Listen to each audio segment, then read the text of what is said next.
snacks. What it do, snackers, snackettes, and snack X's? It's your boy Gage. I am here with Jokes and Sin, and you are now tuned into Loading Snacks Weekly, where we get together once a week and we talk about things that are happening in pop culture. And today, there's a lot to discuss. Xbox has an upcoming developer direct. We just came from Nerd Prom. CES happened last week. There's a lot popping. Before we do that, Jokes, you have a job to do. Jokes is going to get our beacons link up for everybody who's watching so that they can follow us as easily as possible. All of our links are there. And that just makes it the easiest way to find us and what we are doing. And we are doing a lot. So, definitely, hope you guys check us out there. What's up, Andrew? Thank you for that. We hope you are safe as well. 100%. Some of us traveled in the snow today. Yes. Some of us did not. Some of us went to work today. Some of us didn't go to work today. Hey, Mom. Yeah. So, check out that Beacons link for us. While you're there, take a look at our Patreon, take a look at our merch shop. Looking at putting some new designs up for the merch shop very soon. Jokes and I are going to be kind of like working on something. I'll be picking his brain to get some ideas for how to adjust some things and make some things happen. But we need some more finisher merch. Right, Jokes? Hey, need some new finisher merch. Hey. What up, Heather? Sin, you got a job to do. Yeah, so let's shout out our top tier patrons, starting with Anthony Cunningham, Marcus Houston, Susan Dortch, Tyrone Carson, Meticulous Skin, Alex Lee, Ellis Mbe, and Kermit Ferguson. Thank you very much. We truly, truly appreciate it. Absolute fact. Look, if you're out and about and the weather is doing what it does, just be cognizant. I'm not worried about you. It's the people around you. Act like there's nothing happening or coming down or already on the ground. Can't figure it out. I don't know why people are how they are, but they are people. Got a 4x4. I'm fine. I could drive like a maniac. You know. If you get a 4x4 at some point, I suppose you want to test it out. You're just waiting for snow. What up, Doctor? You still have no experience driving. Exactly. Like, take the summertime to go into a field and practice first. Something. Go mud running. Yeah. You know what I mean? This Thursday, the 18th, Xbox is holding a developer direct. Correct, Jokes? Yes, sir. That direct goes live at 3 p.m. our time, right, Jokes? That's right. And you and I are going to be reacting to that live. Correct, Jokes? Yes, sir. All right. So, let's talk about the direct. Kind of what is the expectation for it and so forth. They've made it kind of clear. This is only the second developer direct that they're doing, technically. It's a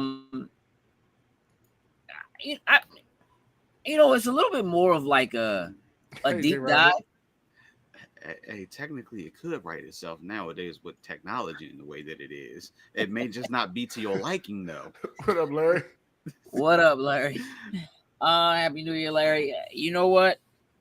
J. Robert Deans, I want you to go and get that writing done. I appreciate you popping in. Keep us posted on your writing progress, please.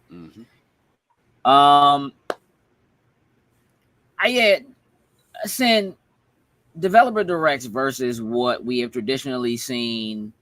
What up, Kai? As the I guess normal kind of like presentations we get that have been a little bit more E3 based developer directs give us sort of a deep dive with individual developers and kind of like what they've been working on or going through, trying to get the game made, completed, done, and out to the public. What's your temperature on the developer directs versus just getting like, again, kind of what we used to get, which is like a hosted format. Yeah. Here's a trailer about these things, and then more trailers. Like, how do you feel one way or the other? I like both, and I think they both fit for the type of different people out there. There's some people who just want to see the trailers and see the announcements and all that kind of stuff, and then there's other people who actually want a little more information, like some behind the scenes stuff like that. So I think they both work well together. Having one side. Which one of those people are you? More to the trailer side. The direct side has grown over the years and wanting to see like the behind the scenes and working on stuff and how they're doing stuff. The other side still kind of, I guess, nostalgia portion just kind of edges it out a little bit for me. But I do appreciate the other side more so now that I've gotten older. Yeah, I mean, I think now, especially more specifically when you're talking about AAA titles. J. Robert Dean said, "Okay, wait a minute, run it back, bro. Yeah, you gotta lie. You can't get rid of it before I read it for everybody to say. Like, I gotta say it out loud. You know what I mean? What's wrong with you? I say he did." J. Robert Dean says, "Okay, how's this? I have one book and 3 short stories, all due to be finished by January 31st. I mean, my personal thought on that, J. Robert Dean, is take the short stories, put them in the book, call it done.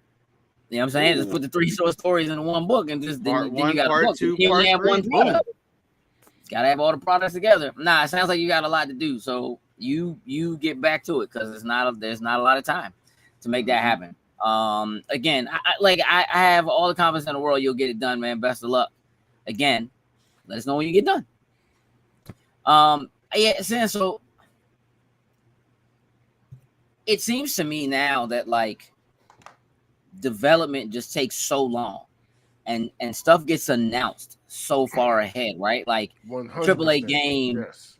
5 years, 6 years to make, get done, get out, that having actual developer insights or behind the scenes stuff, I think does a better job of giving you an idea of like how far along they are and how soon you might expect it when like they've announced a thing but haven't given you a date yet, or gave you a date but they've had to push it back, you know what I mean, or whatever it is, to kind of give you an idea of like what it's taking to make that thing happen. So I think the developer directs are kind of a smart evolution of doing kind of like, here's a trailer, and then next year at E3 you get another trailer, and then the following year at E3 you get another trailer, and you're hoping that there's going to be a date on it, right? And then there isn't, and then you're like, what are we doing? Right? So now you're like, well, I've gotten 3 trailers. We're at E3, which if you were going to do it, you're going to do it. So now you're like cherry picking. All right, we still got Paris Games Week. We got Gamescom. We got Tokyo Game Show. We got like, you know what I mean? And you start trying to really like when they're going to tell us when it's coming out and all that. And then sometimes they'll just drop a blog post now, you know what I mean? Or just put it on Twitter now. And it's like very unceremonious and doesn't have any real fanfare around it or whatever. And so there's a nice peek behind the veil. Like, yeah, and I think that's more necessary because they'll announce a game and you're not going to see it until your kids graduate from college. So you like, you know what I'm saying? Like Perfect Dark, the new Fable. Right. Right. It's one of those things where you're like, all right, look, you announced this game. We're not going to see that until the next console generation. You know what I mean? Or something like that, right? Like that kind of thing. And it's like, well, when is that? You know what I mean? So I do think that's important, and I think it's good to get. What do you think, Jokes? I'm a little bit on both sides. Like I really, maybe more so the backside stuff to see. Like it's all good to see how the product comes together and we see that final trailer at the end of it. But I like seeing the development side of things, seeing how the minds are working. Like, listen, that amazing thing that you see here, just know that it took all 10 of these pieces to come together to give you that like 2-minute trailer that you just saw there. I just like Andrew seeing says those. the developer direct is like the special BTS on a demo disc, like back in the day. I don't know. Jokes. I don't know. You old enough to remember demo discs from back in the day? Demo disc, Game Informer, and all those. Yes, I am there. Come on, man. Let's chill. I'm just saying. Official PlayStation magazine. Oh, what? Official Xbox magazine. Like those discs were everything. Sure enough. You going in grabbing them like, dog, the disc is missing out of here. Oh, when that Metal Gear disc dropped. Oh. What? Bruh. Facts. That was it. Yeah. So I mean, I like the format of a developer direct to get some insight. I also think that the culture that is social media, there's so much like negative, like when somebody says, oh, here's a game and it's coming out here, and then they have to announce a delay or something like that.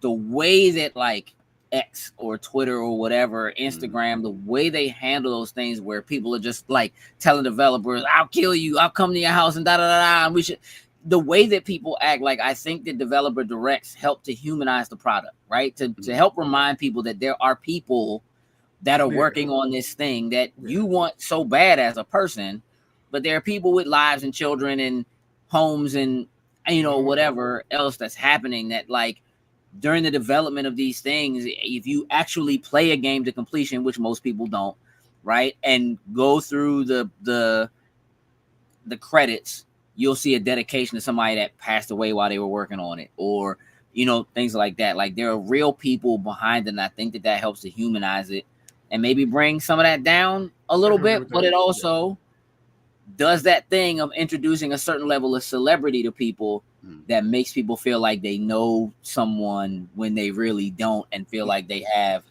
that kind of almost like a Kickstarter ownership where they're acting like they paid for this already. You know what I mean? Like I paid to make this, you know. So I think it's cool. They're only talking about 4 titles right now. So I'm gonna go with those titles. Aura History Untold, which I don't even know if either of you remember what that is. I don't remember. I'll have to look it up. You've heard of it. You've seen a trailer for it. You just don't care.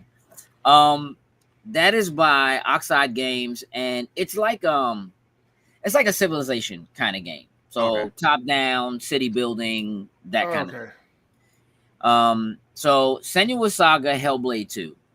Let me just say this right now. They better give us a date. They better give us a date. At this point now, like that game has been shown so many times. This is the time to give us a date. And it needs to be this year. That's where I'm at. However, if they don't give us a date and they're like, it's taking so long because it's so hard, at least they will have told us. You know what I mean? Right. But I don't think they can continue to afford to show that game in particular because of how many times it's already been shown without giving us a date. It may not be concrete. It would not surprise me if it says like fall 2024 or something like that and doesn't actually give us like a September 18th. But I think it's time to like, you know, go and get off the pot. Yeah, almost like a force. Like, listen, we're gonna put that window there, and like this is like that's our cap for. We got to get it out by. Well, again, also if you just look at what Xbox has, that seems like it is their big game. Like for the most part, like it's the thing they've been talking about for the longest. Ninja Theory is one of the studios they have owned for the longest in terms of, you know, what the companies that they're doing a direct for here. And the first one was so well received and so popular for something that technically was really at the time coming from a small an indie studio, which you kind of can't really call them that anymore. So the expectations are high, right? Same here. Yeah, you should. It's not that long. The game is like 6 hours. Yeah, I'm just saying it's, you know, you could knock it out in an afternoon or over a weekend.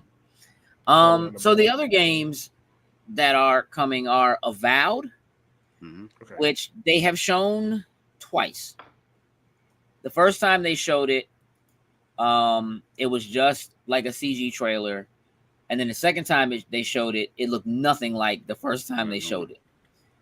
So personally, I'm very interested to see what this is. This is, the RPG, and it's coming from Obsidian, which has a great history. So we'll see where that lands. The other one, and what I think is arguably the biggest thing that they have, is Indiana Jones being shown by Machine Games. So Machine Games, their last game was the joint you and I played, Sam, with the twin sisters from, well, they were twin sisters. Wolfenstein? Yeah. Youngblood. Wolfenstein, yes. Youngblood. Yes. That was their last game. Their other Wolfenstein games have been pretty incredible. So I think there's a lot on the shoulders of Machine Games in terms of this being an IP that is a Disney branded IP.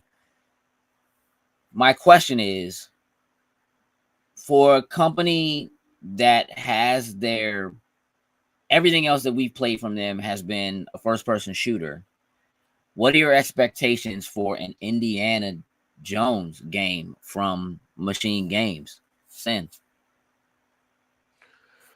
I don't have high expectations for Indiana Jones game in particular.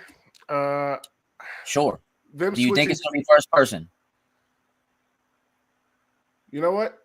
Yeah. I think the first person, since that's what Obsidian is known for. I think they'll... No. Machine Games. Machine Games. Yes. Yeah. I think they'll stick to what they're good at. I think they'll stick to first person. Okay. Jokes, what do you think? What are your expectations for the pedigree that is Machine Games taking on an IP like Indiana Jones? I feel like it's going to be one of those. I think it's going to be an okay title. By all means, I don't think this is going to reinvent the wheel or do anything like that, but I do think this is going to potentially show that they do have a little bit more in their bag than what we typically see from them. I'm actually the opposite. I feel like this is going to be a third person jump. Okay. Is it? So here's the thing. I kind of agree with you that would be the more natural way to go. I think, right? Because when you think Indiana Jones, you think action adventure. Mm-hmm. And to me, that immediately evokes Tomb Raider, Uncharted. Are you thinking it's going to be more like something like that? And if so, then I'm a little more concerned, because what do they do to differentiate themselves from one of those titles on there? Right. I guess obviously just the Indiana Jones brand, but obviously it'll probably play similar to how like a Tomb Raider and Uncharted will actually do. Like I said, I don't think this game is going to be one that's going to reinvent the wheel. I just think they need to take that Indiana Jones name and just make it a decent game. Like, Indiana Jones fights Nazis, and they're known for making Wolfenstein. He fights a bunch of Nazis. Like, that's it's not, you know what I mean? Like, it's in their bag. It's on brand. Bro, listen, somebody probably sitting at a table there was like, hey, why haven't we done Indiana Jones yet? He fight Nazis too. Maybe. You know what I mean? So, Sam, I would say that thinking that it's first person obviously does separate it from being in the style of like an Uncharted or again, a Tomb Raider. What if they do it first person? What do you think they do to differentiate it? I mean, look, like Indiana Jones he's not a first person. Like, he don't shoot. He might have a 6-shooter. You know what I'm saying? It's like he don't get down with the big machine guns and the flamethrowers and all of that like you would see in Wolfenstein, right? So, like, if you do first person and you do that, is it just first person Pitfall? Like, to me, you can't do Indiana Jones without doing the whip. The whip has to be incredible. It has to work. If you do that in first person, right, which kind of happened with like Bulletstorm, had like the whip, in it. Like, what do they do to differentiate it and set it apart so it doesn't just feel like, oh, well, all right, so they got the IP, but because again, like Indiana Jones, well-known IP, I just don't think people care. Let me run that back. I think there are a lot of people who care about Indiana Jones. I don't think there are a lot of gamers who care about Indiana Jones if it's not like the old LucasArts point and click adventure Indiana Jones kind of stuff. So like, you know, if they had announced it like Double Fine was doing it and like Tim Schafer was behind it, I'd be like, okay, you know, yeah, that'd be fine. Yeah. You know what I mean? It's gonna be funny, it's gonna have the right kind of puzzles or whatever, but like first person. So are we looking at puzzles like you might find in a Tomb Raider and Uncharted? What are we doing, Sin? What are we doing? I think it'll be partly stealth, partly action if they go the first shooter route. I think I agree with Jokes. They're not gonna do anything to reinvent anything or nothing like that, nothing groundbreaking. I think they'll pull from places where they've seen stuff like that before and kind of go with their own on it. Taking the first person shooter route. Yeah, I don't see too much coming from Indiana Jones to break the rule unless they go open world kind of situation and do something like that. I don't even think you do that with Indy. I mean, it's interesting like as what searching and being an archaeologist kind of thing, like kind of piece of places it. Where you can go. But then I would probably just want it to be like a puzzling type of thing at that point. Maybe you just go to different places. I don't know. That just doesn't feel like what Machine Games does. Right. You know what I mean? And I'm not saying they can't do it, but listen, it's one of the reasons why I'm so intrigued by this direct in particular. Because Indiana Jones, since the moment they announced it, I was like, yeah, interesting. Yeah, like okay. I'll tell you what, I've never purchased an Indiana Jones game. I won't be purchasing this one. Let me just make that very clear. I don't care what they do. Like, I'm not purchasing it, but that's the beauty of Game Pass. Like it's Machine Games and they own it. Like I don't have to buy it. The question is whatever they do, is it going to be enough to either get people who don't already have Game Pass to do it, or be enough to get people to check it out because of, you know, whatever it is. There's been a lot floating around about whether or not this title would be multi-platform. Because it's an IP and because apparently that deal to do the game with that IP was something that was already in the works or that had already been signed prior to Microsoft making the acquisition. Of Bethesda, which then included, you know, or ZeniMax, which included Machine Games in that. So, but it looks like as of now, that's not the case. It's not going other places, but it wouldn't surprise me. All right, let's do this. They announced today there will be no shadow drops. Like they're not gonna like announce a game and be like, oh, it's available today or whatever. Do you think we're gonna get any surprises? I still think there's gonna be a surprise. I think. What do you think it's gonna be? I think Sin talked about like these couple of other titles, like Perfect Dark, these other ones that have been talked about for ages. Like I feel like this is the perfect opportunity to like say to pull that out and to say, hey, this is why this is taking so long to get it to you guys. Like, I don't know. I feel like it would be one of those.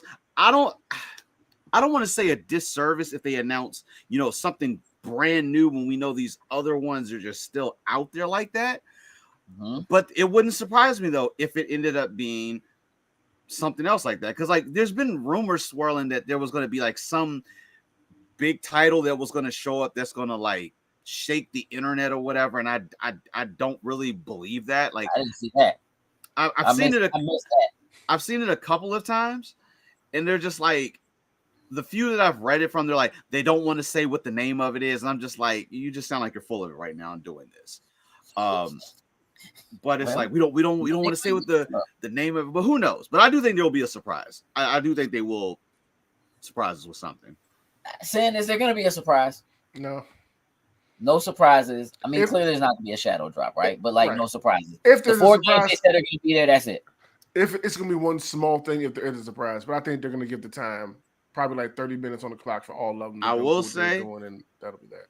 Maybe someone jumped the gun. I was telling Sim before we started this. Xbox goofed a little earlier today. Xbox Wire had put up a whole article that was like Final Fantasy 14 online beta was available today. And I went in the store trying to download it. It wasn't there. Maybe like 10 minutes after that post went up, they yanked it down, and then they had to issue another statement saying like, hey, we will announce the actual release date for that at a little bit of a later time. So I don't know. That could have potentially been the surprise, but because that don't seem like it was sitting in the tuck just ready for somebody to hit post. And somebody accidentally said post. Could have been. Well, if I had to guess, I mean, look, let's just shoot for the fences for a second. Right. One of my moves. Yeah, but like mine are good jokes. Like I don't. Hey, mine's be like. Hey, listen, mine's be good. They just be like they be the stratosphere. They be good though.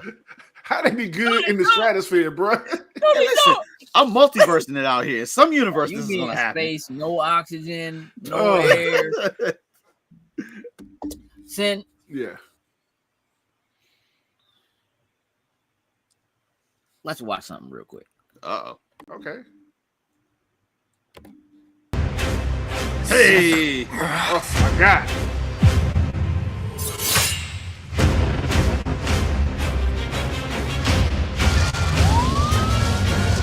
What happened to this place? It was Sephiroth. It can't be. He wants to finish what he started and rule over the planet. You coming? Way ahead of ya! Oh, that music, dog, is so classic. We have to help them. Hey, bro, listen. So Let's get to work. You are truly a model soldier. I got the goosies right We now. can handle this. I will reclaim our world.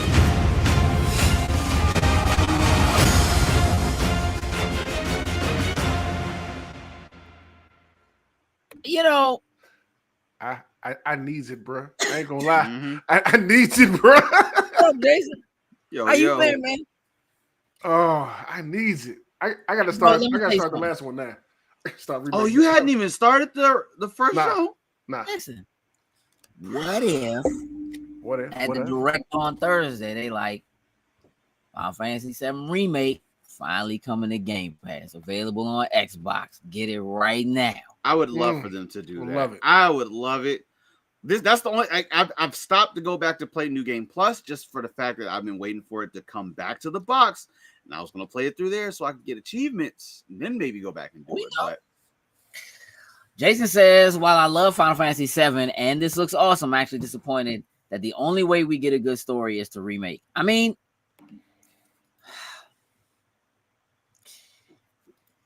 I'll be honest, you know, in 99, like I was in love with this story, man. Like I was good with it. But then, you know, they had Advent Children and like, you know, there was other stuff that they did to build around it because in terms of storytelling and what they were actually able to do on a PlayStation 1, you know, this was like not, that was, you know, that was the best they could do.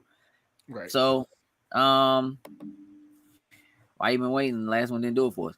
I mean, listen, I don't want to spoil anything for people who haven't bothered to play, but I would say this.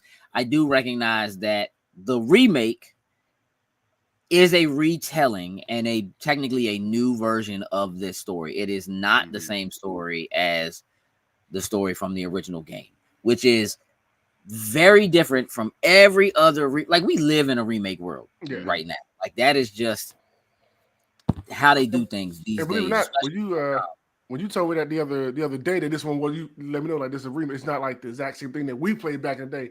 I honestly was a little excited, like, okay, so it's something kind of new for me, like to experience with the story and the characters. I'm kind of digging that. Yeah. It is the only reason why I was willing to accept once that came out and the news hit that it was like, oh no, we're not giving you the whole story. We're doing it in 3 parts. I was only willing to accept that because it's not the same story, right? And I feel like that story, though the main points will be there. What up, Perk? it is going to evolve more and more over the time frame of the 3 games. So I'm a little more okay with that, to an extent.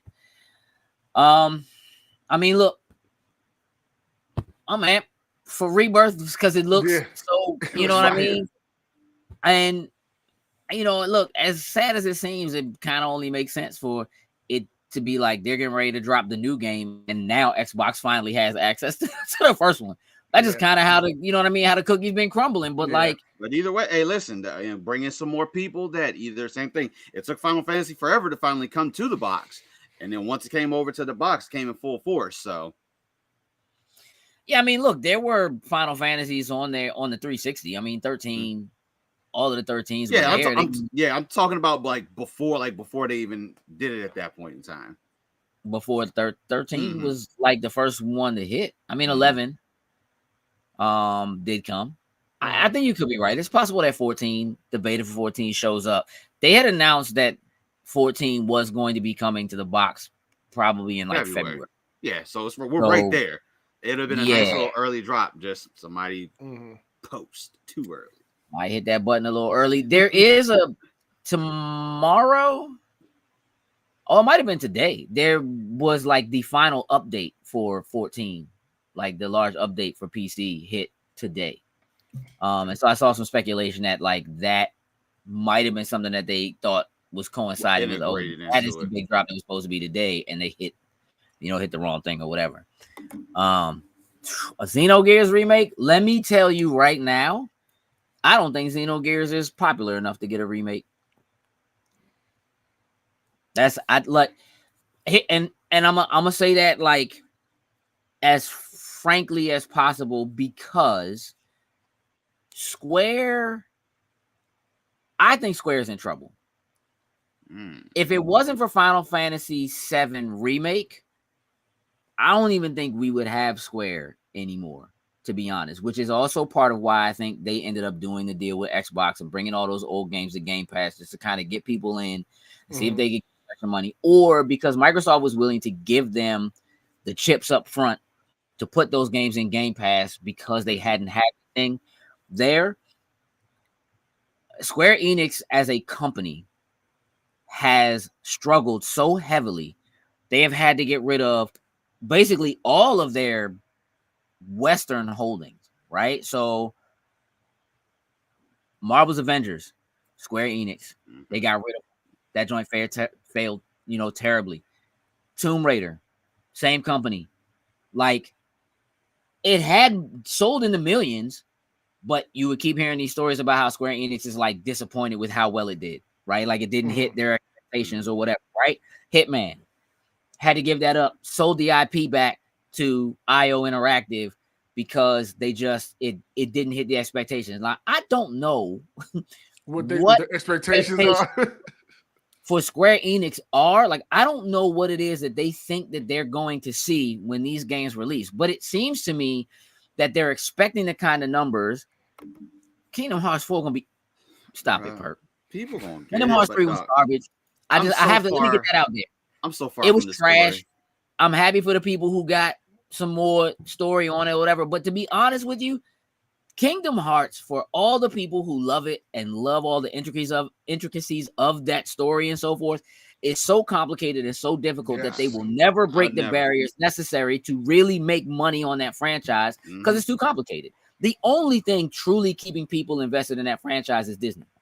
And if they don't put Marvel in it hard, it's not happening.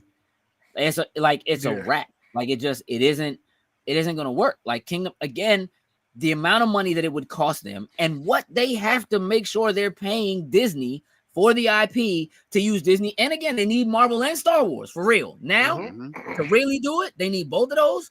The kind of money that Square Enix has to put up front to get those IPs to be able to use them for something like that. Not going to happen. Yeah, I don't know that they're willing to shell out. I don't know that they have it to shell out, to be honest. So, like, if Rebirth doesn't hit the numbers they really need, and again, Sony put up a lot of money, not just to help make sure that game got made, the first one and this one, but then also, again, to keep it off of Xbox. Because no matter how you slice it, There is always more money to be made if you can put it on multiple platforms. You will see more units sell. That's just how it works, right? So I don't know, man. Like, I don't know that another Kingdom Hearts is gonna do it. I don't think that saves them. And I'm not like, when the third one came out and I got it and I started playing it, I'm just like, what the hell is going on right now? Like that feeling like that I needed to go back and play the second one, like to figure this out or watch what I don't even know why you tried. No, I didn't. Square has this, like, they do these weird things, man. Like, look, in Final Fantasy VII and 8 and not like 10 2, they always do these weird kind of offset mini games, Chocobo Racing and Blitzball and whatever. Give me a Blitzball game, damn it. That killed me in 9 so bad. They're terrible. All of those side games are garbage. They're terrible.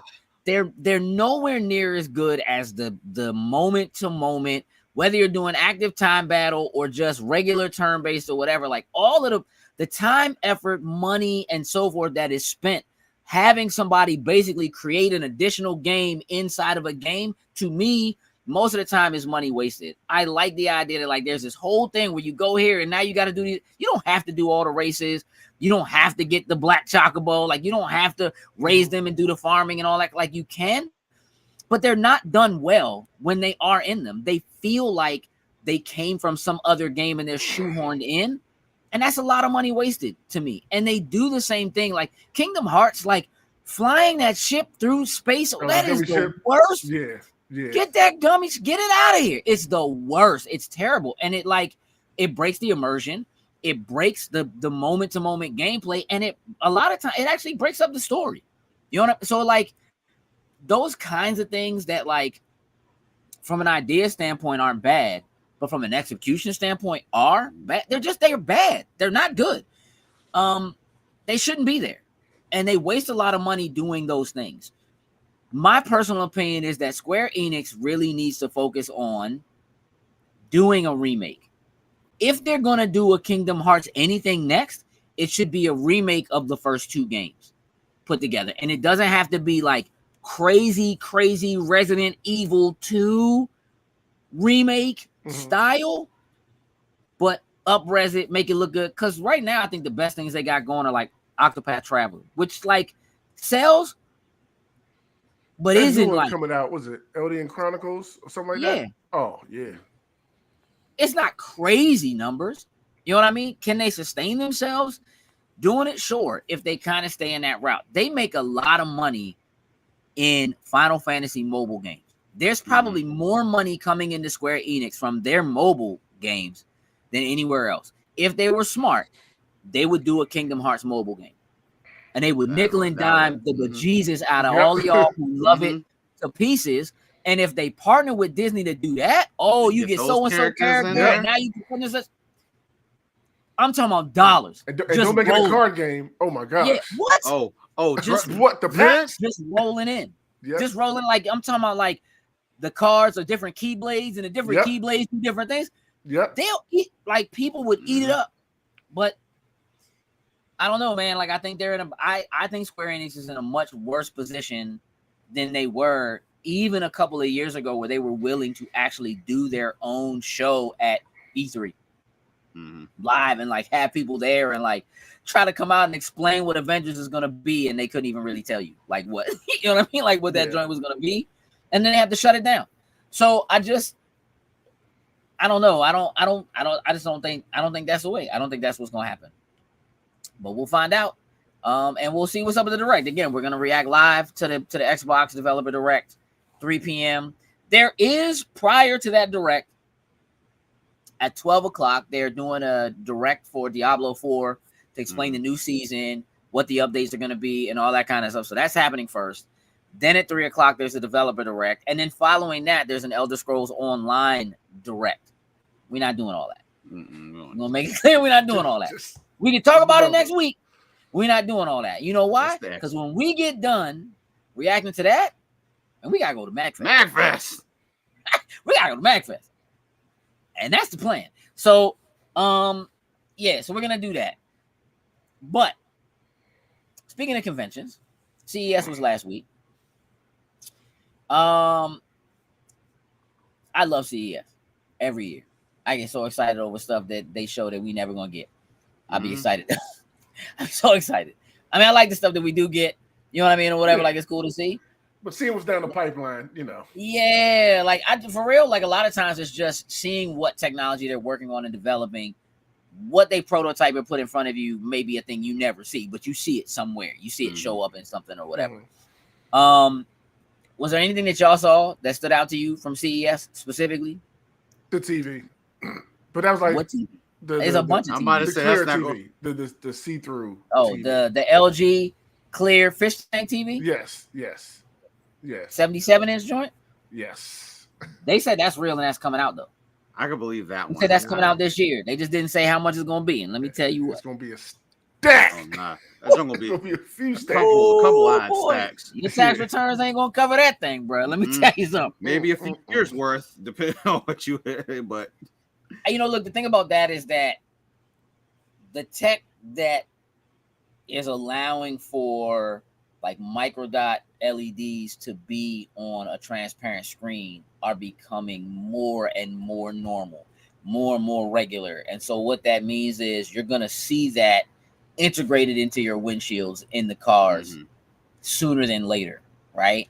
We're seeing like Samsung had a display that was like full car dashboards that was like foldable rollout LEDs, touch screens, like, crazy stuff, some of which is already in. Like the new, like the Mini Coopers have in the steering wheel have a circular LED readout that shows like your speed and all that kind of stuff. Like it's already live in that. So a lot of that stuff is coming anyway.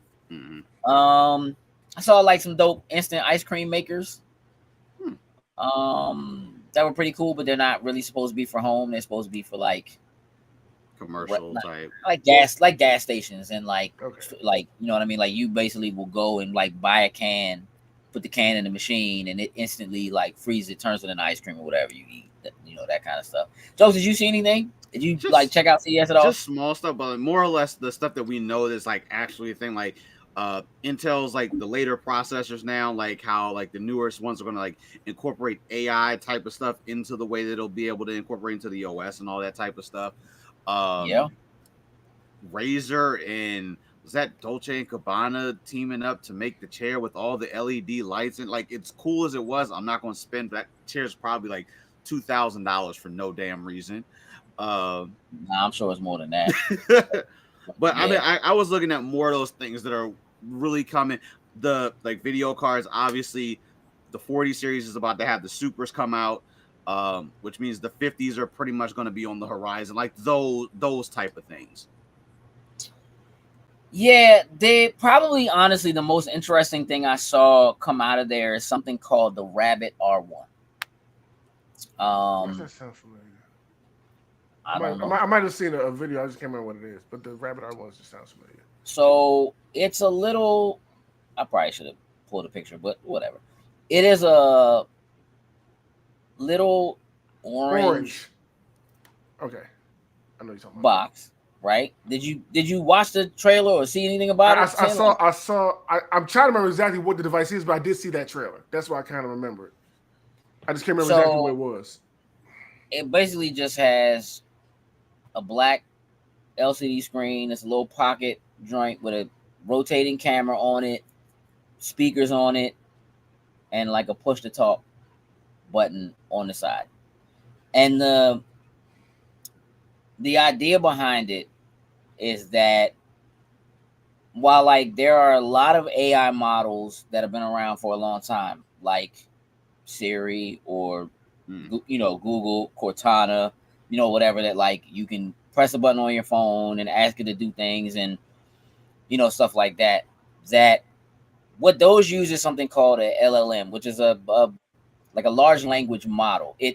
They can recognize speech and then like answer queries based on your on what you say. Like, so you can ask it something and it can basically go and do an internet search to pull back information and relay that information to you, right? What they can't do, compared to what this does. This is using something called instead of it being a large language model, it's a large action model, meaning that instead of just being able to understand what you're asking it, it can actually go and perform things. So like you can literally tell this like, hey, you know, plan me a trip to Italy from December 15th to January 21st at like a 4-star hotel, and give me an itinerary that doesn't like take up the whole day, but of like cool stuff to do while we're there. And literally it'll go off, take that query, and it won't just get you the information. It will find the tickets so you can look and book the tickets. It can book the hotel. It can actually go into the apps and interact with the apps to do the thing. So like it doesn't just it'll go to Expedia, find the joints, say here's the dates, here's the options, and all you have to do is look at it and review it and click to confirm. That's it. You just confirm it. Yep, I want to do that, and that, right? And then you could just tell it like, you know what? The first couple of days seem a little heavier than I want. I just kind of relax those days. Can you kind of readjust the itinerary to only do these things, and it'll just do it? Or like you can literally tell it like, order me a large pizza from Pizza Hut and get me whatever is the most popular pizza is fine. You know what I mean? And it'll just go and place the order, right? Put it up and just be like, all right, so it literally will just come back. I placed the order for a 12-inch pizza. It's gonna have regular cheese on it, marinara sauce, no extra toppings. You know what I mean? Here's a cross, hit the button to confirm if you want to do it. And you just do it. Like it actually interacts with the apps. And so that's fine. My honest goodness. So here's the thing. Pre-orders are already sold out for it. It has a Wi-Fi connectivity. It's a 4G LTE, but it's global instead of just being, you know, it has an automatic, like the camera that's on it can like scan things that are in front of you. So you can literally like hold it up to your refrigerator, hold the button and say, this is what I have right now. Can you come up with a couple of good recipes I can make for the week? It'll scan everything, come back with a query and be like, you can do this kind of salad on this day. How about this and this? And literally give you the recipe, tell you how to cook them, blah, blah, blah, whatever. It'll do stuff like that. You could turn it to something and be like, who is it? I recognize that face. Who is that? Oh, that's so-and-so. They were in this movie, and this movie. If you want to watch them, they're on this. Like literally it can do those kinds of things for you, right? So use that over the weekend. Yeah. Are you having some trouble figuring out who somebody was? Actually, yes. You know, sometimes those cosplays be a little mixed up. You hold it in front of somebody like, who is this person cosplaying, bro? Yeah, so like, here's the thing. Pre-orders went live. The joint is sold out, completely sold out. When you compare it to like what a phone is and what a phone can do, right? And again, they're comparing it to like what Android does and what Apple does in the fact that they are app-based operating systems, where like you have to go in, find the app you want to use, click on the app, open the app, go to the thing, inside of that thing, then make all your decisions and so forth, right? Then you got to go to somewhere else to do the next piece of it, or you know what I mean, whatever it is. So because this is an action model instead of a language model, and it can interact with your apps, but it doesn't. The other thing about it is you can teach it new things. So you can literally like go into there's a website for it. You go in, you tell it you want it to learn how to do this thing, right? You can say you want to teach it to create playlists for you on Spotify. Like you can do that. Hold it up, teach it how to do the joint. It'll download it, and then you can just tell it to do it. Make me a playlist on Spotify that has boom, boom, boom, boom, boom. You know what I mean? Or whatever. And it'll just do it. So you can teach it to do new things too. My honest opinion is somebody's probably going to buy them out or buy the technology and integrate that technology into something their own thing. They don't own the tech that is that kind of a model, right? So other people are going to do it, right? But like, I literally watched the demonstration where the guy basically went to the thing, dragged the Discord app into what it wanted to teach it, went into his Discord, used like, you know how they have like Dolly and stuff like that in Discord, use that to train it to create AI generated images.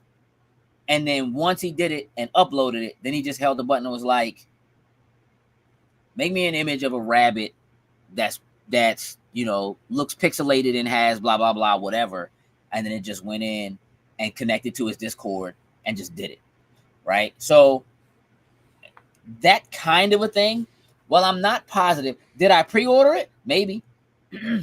But it was only $200.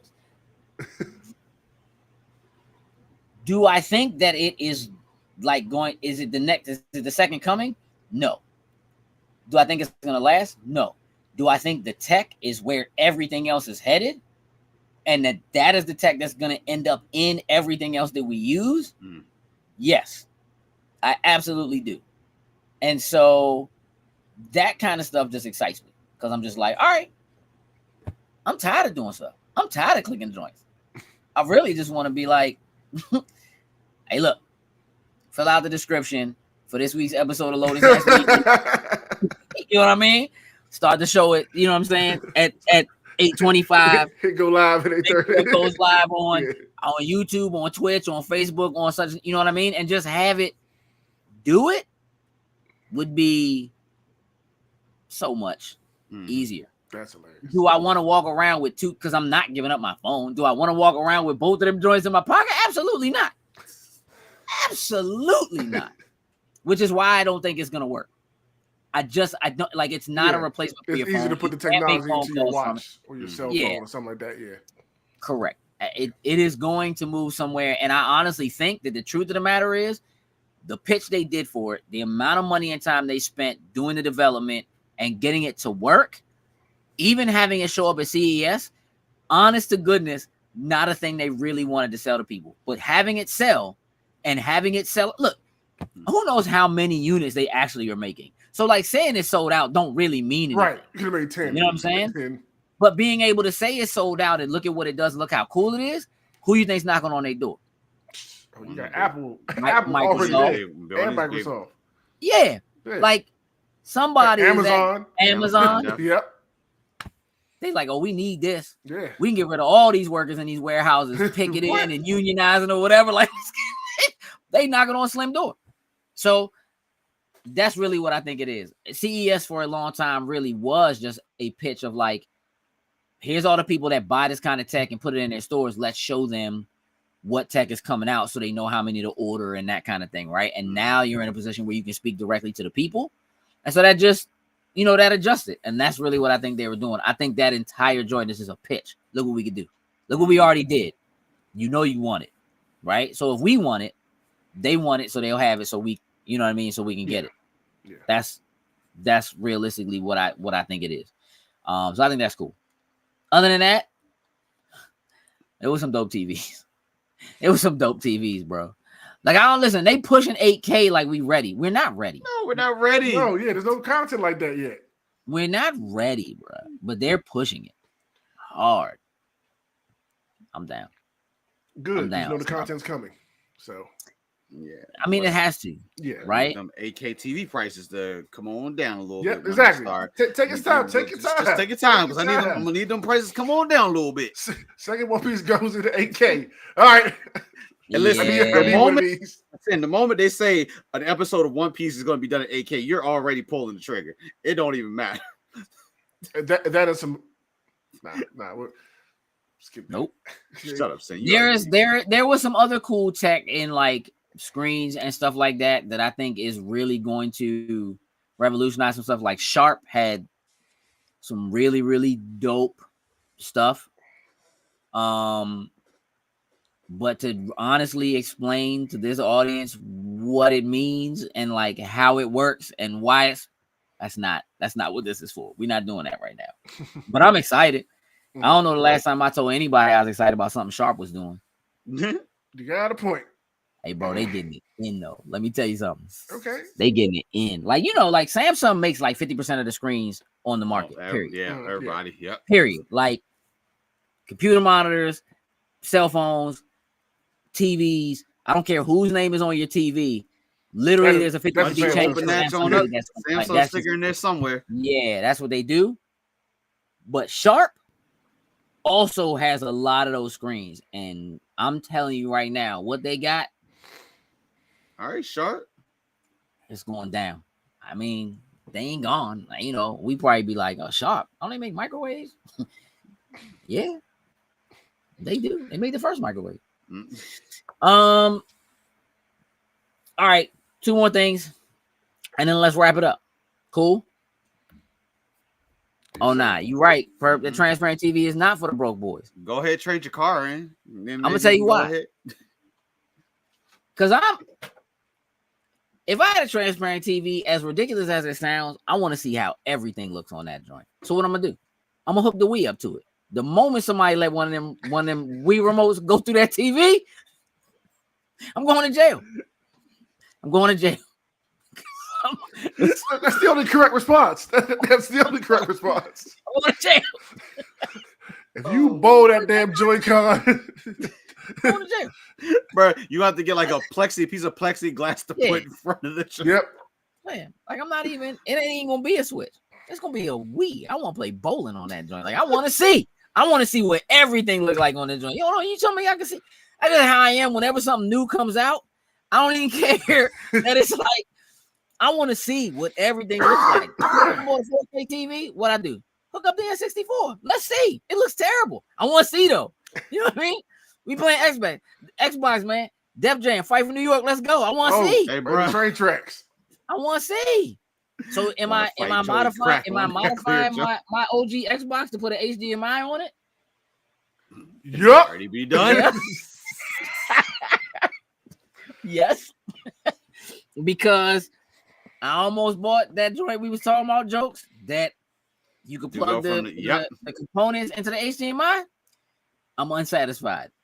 I want the joint. I want HDMI. Nah, we not converting component to HDMI. Nah, dog. I want that joint just straight HDMI audio video. I want the whole joint. So, do I have to solder that joint in? Yes. Am I going to practice on one of my other Xboxes first? Absolutely. Yeah, people gonna try to punch the TV. Listen, some child is gonna try to reach into the joint to get the fish that look like they inside. Like it's like that joint.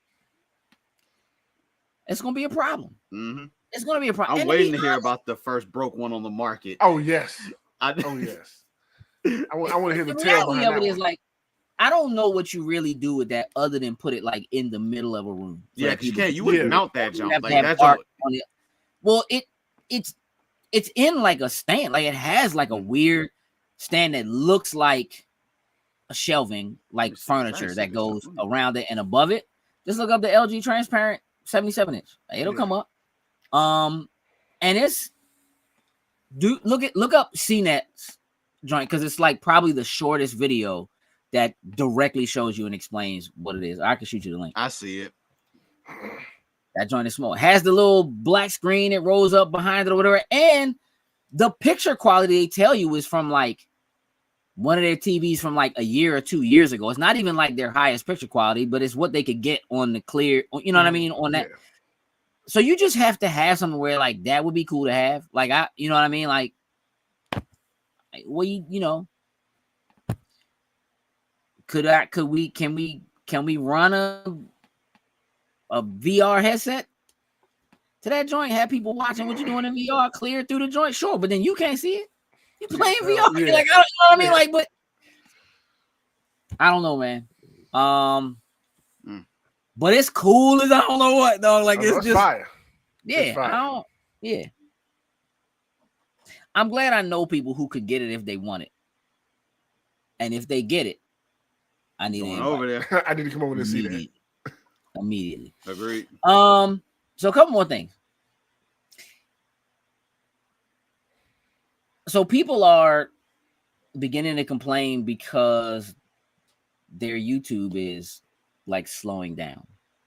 They're having an issue where when they go to watch videos, like the buffering can't keep up with what's on screen. And so it would appear that YouTube is purposefully slowing down YouTube for people who are using ad blockers. I believe that, and I'll be honest, I'm not mad at that. but I thought they No. they fixed that issue with the ad blockers thing, where like you couldn't use YouTube or something like that if you had ad blockers on. I mean, come on, bro. There's always a way around that. Yeah, in this world, they do something to fix it. That's why I said. They find ways to get around it, and it just keeps going in a circle, and it always will. Yeah, I'll read you what it says. YouTube. A video with an ad blocker on can't load quickly enough to keep up with the playback speed, and has the pause at around 30 seconds. Turning off the ad blocker immediately improves loading performance, with the white line on YouTube's progress bar showing significantly more buffering runway. So users report that the ad block detection causes strange issues like lag that makes full screen or comments not work. Or Chrome being unable to load other web pages while YouTube is open. So That's disgusting. But I mean, is it though? I mean, not that YouTube doesn't make a ridiculous amount of money in ad revenue. Mm-hmm. They do make a ridiculous amount of money in ad revenue, but also people who post videos on YouTube make their money in ad revenue. Mm-hmm. So like, if you watch YouTube all the time, in fact, so often that it is so annoying to have ads on because it's constantly getting interrupted what you watch with ads or whatever, but you really like this person that makes this content enough that you're watching it all the time, you're not supporting that content creator, right? Like they're getting the view, but they're not getting the revenue that would come from the ad that should be there because you're blocking the ads. So sure, there's the idea of like big Google Alphabet doesn't need any more money. They don't need my money. Let me block this so that they don't get paid. But like YouTube takes the percentage of that ad revenue and uses that to pay the person whose content you're watching, like us. You know what I'm saying? For instance. So if you're using an ad blocker, and I'm not telling you not to, I'm simply saying if you're using an ad blocker, but you are trying to support someone, if you really like their content, you should probably be supporting them on Patreon or something like that in some other way, because otherwise, again, you're making it harder for them to make that revenue. And then what that does is that forces YouTube to like change the percentages of money they're paying out to people, or say that you have to have a certain number of views or whatever in order to do it, or you have to have a certain amount of watch time. Right. And so like if they're slowing down people watching content enough that they click off of it or start something over or do something different or whatever, then that affects your views, it affects your watch time, which all affects your ad revenue. And that keeps those people from being able to get paid. That's just the nature of the beast. So I'll keep it a buck. I'm not mad at them for finding a way to like be like, well, look, you know, you can't stop people from using ad blockers. You just can't. You're not gonna get around it. That's it. Andrew says they use the money from me paid into premium to pay YouTubers. Me too. Listen, I have told this story before, but let me make it very clear again. I did the 30-day trial YouTube Premium. I did it too. I paid for it, and as soon as I paid for it, I canceled it. Like the moment. Like I hit yes, and then I went in and I canceled it immediately. Let me tell you how the first day that I went to watch YouTube and an ad popped up, I almost threw up.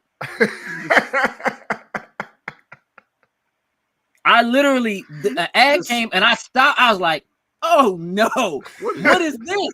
Hey, we back. Bro, it's like, I didn't even realize like how much I was enjoying not having what I was watching interrupted by ads, whether they were running before a video, in the middle of a video, or whatever it is. And, you know, I've had people talk to me about like, well, like, you know, when you watch TV, there's commercials or whatever. Let me tell you what the difference is. television is made to have commercials. Mm-hmm. They specifically write and direct and edit things to have a break for when an ad is going to be there. So the interruption of what you're watching, what you're listening to, somebody is not just mid-sentence when an ad pops up. Sometimes they're mid-word. Dog. Yeah. You get in the climax or whatever it is you watch, and you ready to get sliced, you get amped, and all of a sudden, yeah, so here's this bottle of shampoo right here that you're going to want. Exactly, Jokes. Imagine if somebody interrupted you right in the middle of your climax to try to sell you shampoo. You know what I'm saying? Whatever it is. I'm going to keep it a buck, perk. YouTube Premium is clutch. I'm going to tell you right now. I wish they just incorporate that joint in the YouTube TV somehow so you could just pay for... Just have both of them. There probably is a version of it, but I'm gonna tell you right now, I watch YouTube more often than any other streaming service, period. I watch it more than Netflix. I watch it, and it might not be this way if so much stuff wasn't on so many different services.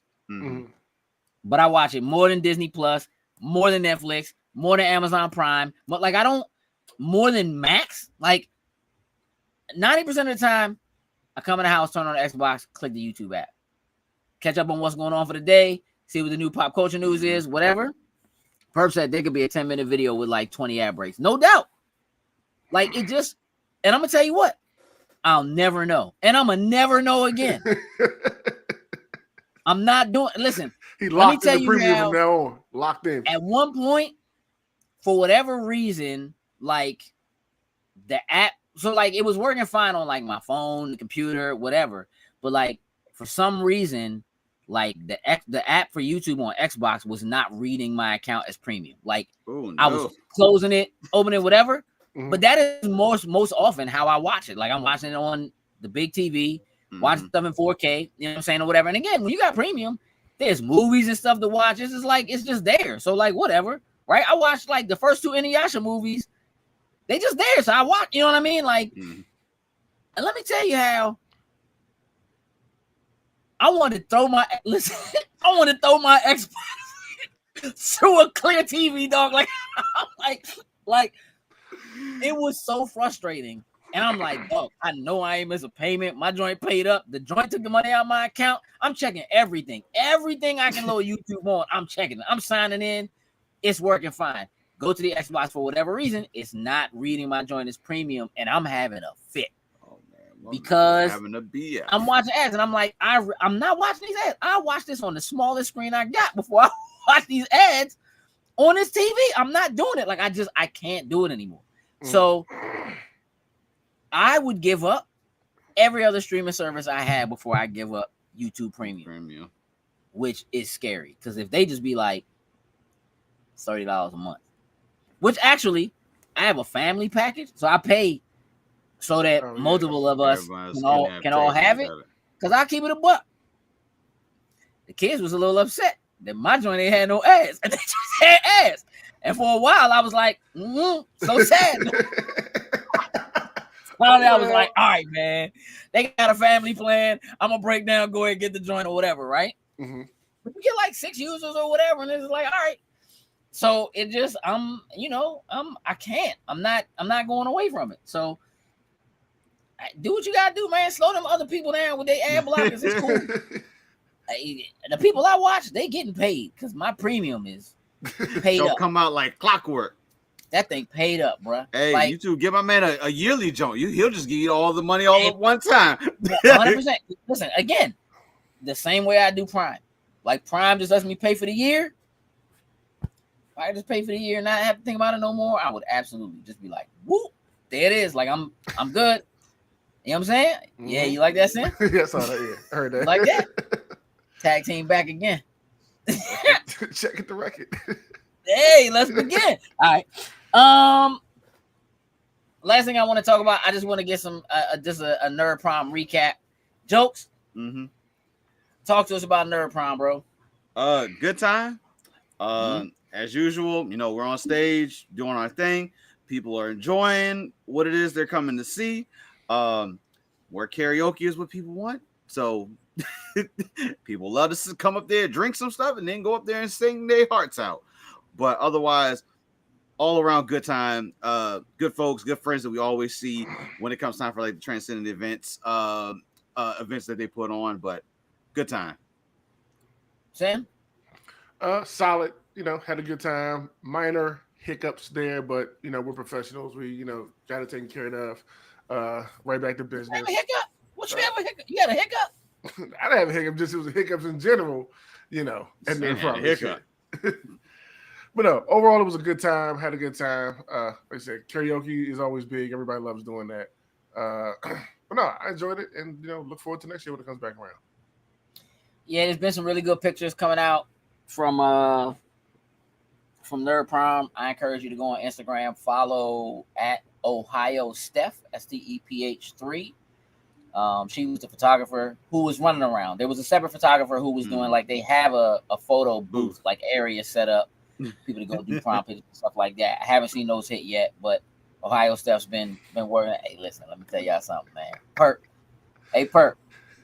Let me tell you something about a pimp named 40 Miles. Showed up. Came through. You know what I'm saying? Borrowed my daughter's jacket and everything. Wore that thing. You know how many people came up to me and was like, "Ooh, you so soft. I just want to lay on you. Come on, baby, lay down." Lay next to me. Hey, Sin. All you You needed trying was to some be my brute. Gwen? All you needed was some brute, Sin. Brute, bro. Hey, listen, man. Well, look, Nerd Prom is, to be honest, like normally by the time we do Nerd Prom, we've already done MagFest. This year, things are a little reversed. I actually think Nerd Prom is a really, really good and strong way to kick off events for the year.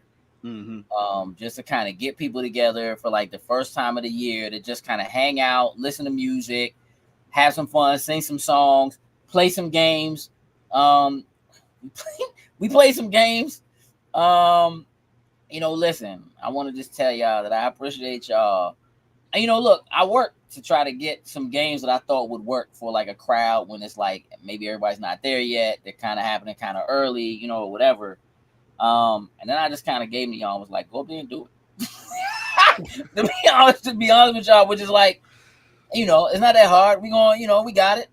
But when, look, when people are drunk, which they often are at the events that we host, yes, that are at night like that, people are game. They be like, all right, Let's what we do doing? this. All right.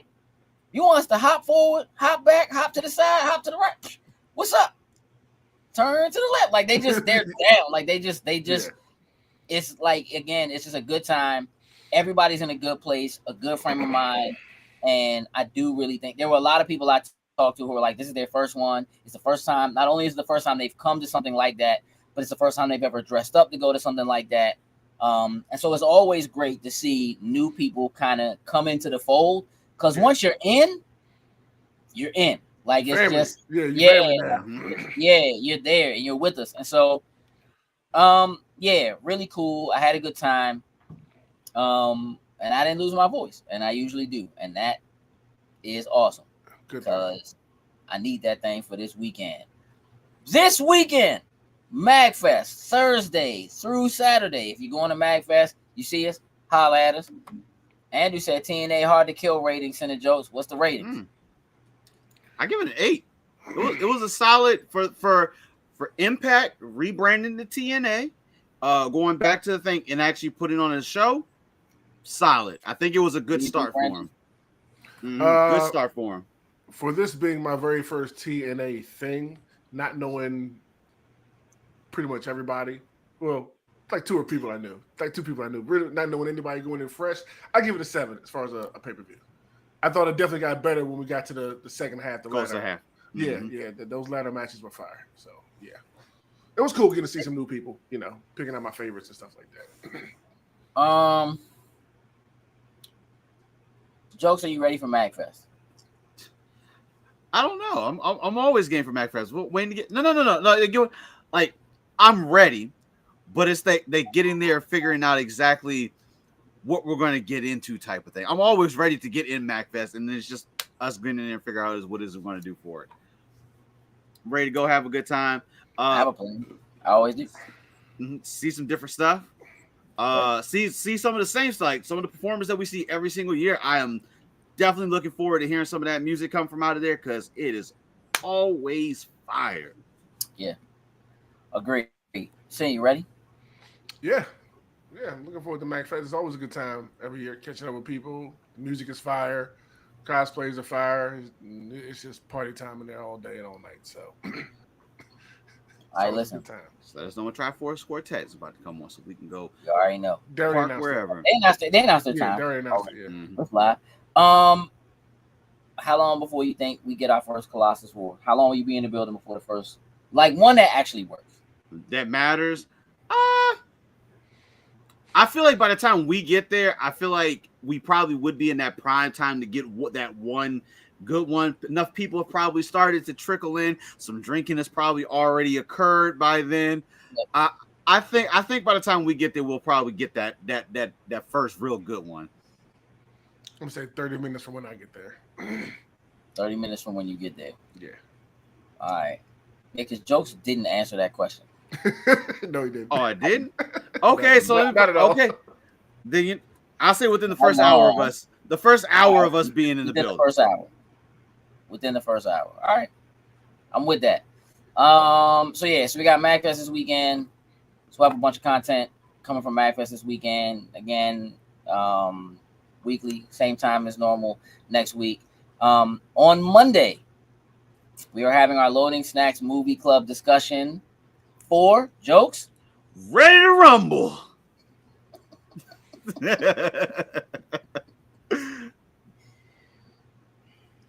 I've never seen this joint. Neither have I. And I think I'm gonna watch it on Monday. Right before we do the joint. I want to go in supremely fresh. I want to go super fresh for Ready to Rumble. So Monday night, 8:00, we'll do our movie club discussion for Ready to Rumble. So you all get ready for that. We completed our Spoiler Boys for Echo. Should be live already for Patreon members. Should be going up shortly for everybody else. Echo.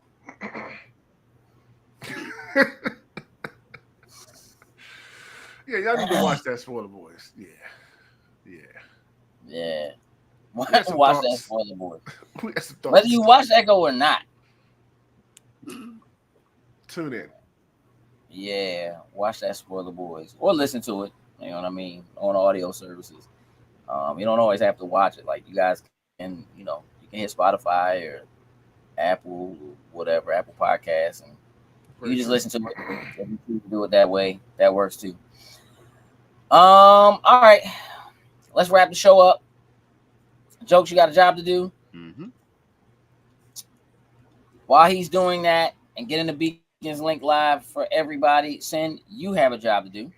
Yes, so let's shout out our top tier patrons, starting with Anthony Cunningham, Marcus Houston, Susan Dortch, Tyrone Carson, Meticulous Skin, Alex Lee, Ellis Mbe, and Kermit Ferguson. Thank you very much. We truly, truly appreciate it. Facts. Remember, if you're going to be around, or if you just want to see it later, Jokes and I are going to react live to the Developer Direct for Xbox. That is 3 p.m. on Thursday. We'll probably be live about 2:30 to kind of get ready, for what's going down. And I have a feeling that either something's going to leak or there'll be some news that propagates before that happens between now and then. Mm-hmm. So that'll give us a little time to discuss that should there be something like that. So about 2:30, we'll be in to go live so that we can watch the direct. The direct, I don't imagine it's going to take that long. Yeah. It's probably going to be around 15 to 20 minutes for each of the 4 developers. Again, there does appear to be something secret that they're holding on to. We will find out. I appreciate everybody hanging out with us tonight, spending your Tuesday with us. You could have been anywhere, but you're here with us. That's awesome. For the first time this year, Jokes, tell the people what I need them to know. Remember, y'all, just because you have a well thought out plan doesn't make it a good idea. With that, we're out. Toodles and loops.